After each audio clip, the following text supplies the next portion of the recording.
Well, according to my next guest, the golden age of water, where water is unlimited, safe, and free, well, it's over. Award-winning investigative journalist Charles Fishman is the author of a new book called The Big Thirst.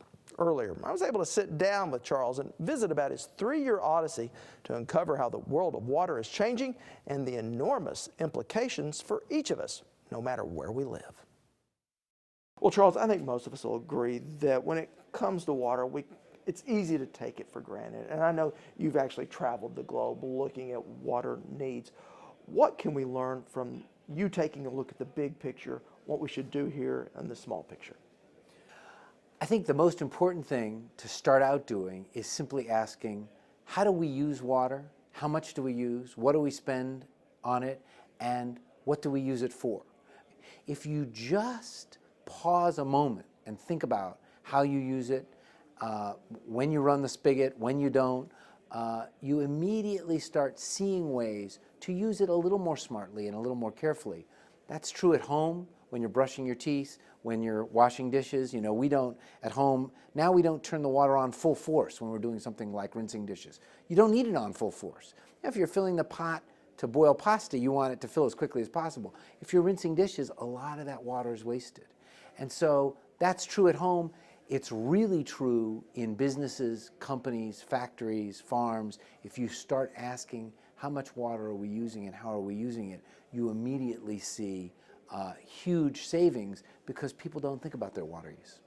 Now, we've all heard people say that all politics is local, but you say the same can apply for water, that water is local, which also kind of goes against the conventional wisdom that we have a global water crisis. Yes, and I think this, to me, is a really, really important point. I think people who care about water have been frustrated about getting water on the quote-unquote agenda. There's so much going on. You know, if you're unemployed or if your spouse is unemployed, you know, and you're struggling to make ends meet, worrying about water isn't high on the agenda. But water problems need to be dealt with where they are. Atlanta, 2 years ago, almost ran out of water, a city of 5 million people. But the truth is that even if the people in Orlando or the people in Charlotte wanted to help Atlanta with their water problems, there's no way to get water from Orlando or Charlotte to Atlanta. By the same token, once Atlanta solves its water problems, which it has not, once Las Vegas solves its water problems, once Norman, Oklahoma solves its water problems, the misbehavior of people somewhere else cannot undo that solution. And that, to me, is really important to understand. They're two halves of the same coin. No one is going to rescue you from your own water problems. And once you confront them, tackle them, figure out a way to manage them, and most water problems are solvable, once you do that, the misbehavior of somebody somewhere else, the unthinking behavior of some other city, cannot undo your solution. And so I think it's really important to appreciate that water problems are solvable, they're local, and the only place they can be solved is where they're happening. In doing the research for your writings, and especially this latest book, give us just a glimpse into how much water we actually waste. Well, here's the interesting thing. So the average American uses 99 gallons of real water a day per person, and only about 5% of that is drinking water. So the first thing to point out is we use purified drinking water for 90 gallons a day of water use that are things like flushing the toilet and washing the dishes and washing the clothes and watering the lawn that absolutely do not require the cleanest water in the world. Flushing the toilet is sort of the most dramatic example. There are plenty of places in the world where people are totally comfortable and use half that or 2/3 of that. There are many developing parts of the world where 99 gallons of water would be the water for a family of 4 or a family of 6. The really interesting thing, though, is that there's lots of hidden water use. So each American uses 99 gallons of water a day on average.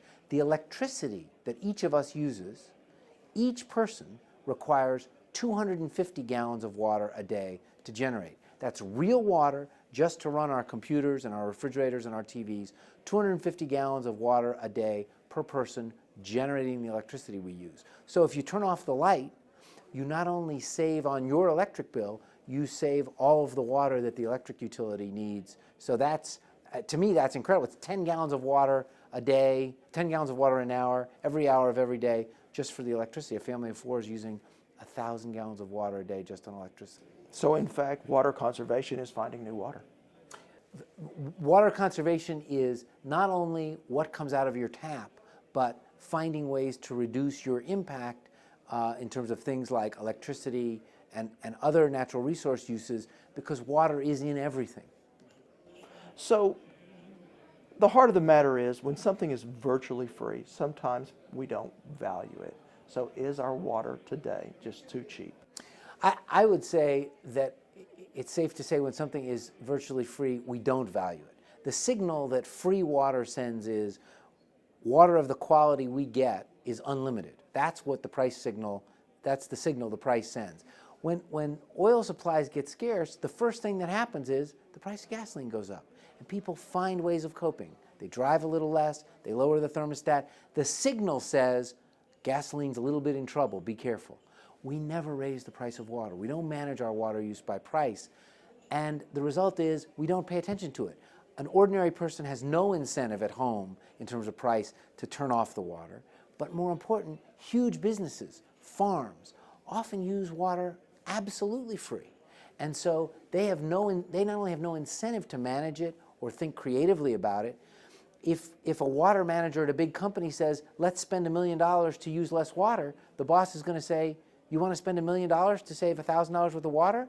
The economics of that don't work out. And so I think the price of water should be higher. And I think if the price of water were higher, two things would happen. We'd use less. So the cost of everything wouldn't go up. We would just use the water a little more efficiently. And the revenue that we would get by charging more for water would end up allowing us to modernize and support water systems, and something we never think about, protect the environmental places where the water comes from. Water doesn't come from a tap. It comes from a lake or an aquifer or a river, and those places need to be protected if our water supplies are going to be sustainable. I've heard you say some numbers. If we spent just as much as people do in the developing world on our water needs here in the developed world, we might take more attention. Well, I visited some places where people who make very little money, people who literally live on $1 a day, $100 in income for 3 working people in a family, $100 in income a month, those people are very happy in the developing world to spend a whole day's wages on water, because good, clean, reliable water liberates them from having to walk, from having to stand in line. It allows them to have jobs and send their kids to school. Well, for them, a day's wages is $3 a month. For us, a day's wages would be a water bill of $150 a month. Well, most Americans would absolutely rebel at a water bill of $150 a month. But the point of that comparison is we have completely lost track of the value of clean, safe, reliable water. We totally take it for granted. The average water bill for an American family is $1 a day. The water you get at home and use for all purposes, the lawn, the washing machine, the dishwasher, the bath that your 7-year-old takes, that water all costs less than 1 bottle of Evian or Fiji water at the convenience store. And yet, if water utilities try and raise the bill $2 or $3 a month, people act like it's the end of the world. So after having done all this research into your book, do you feel positive about where we're going with water? I am an optimist about water for the following 2 reasons. First of all, something somebody said to me when I was in India, which has really stuck with me. He said, you know, everybody, even in this country where half the people don't have good access to water, everybody gets water every day because they have no choice. Water is the entry-level resource. We will have to solve our water problems because we have no choice. You can't move forward without it. But the second thing that makes me optimistic is everywhere I went, I saw this incredible blossoming of innovation. Some of it is simply people managing their water better, asking those basic questions. What do we use? How do we use it? What do we pay for it? How could we use it more smartly? That doesn't require technological breakthrough. That's happening everywhere in the world. There's lots of information, lots of experience, lots of people who can help each other. Here's what we've done. You can do that too.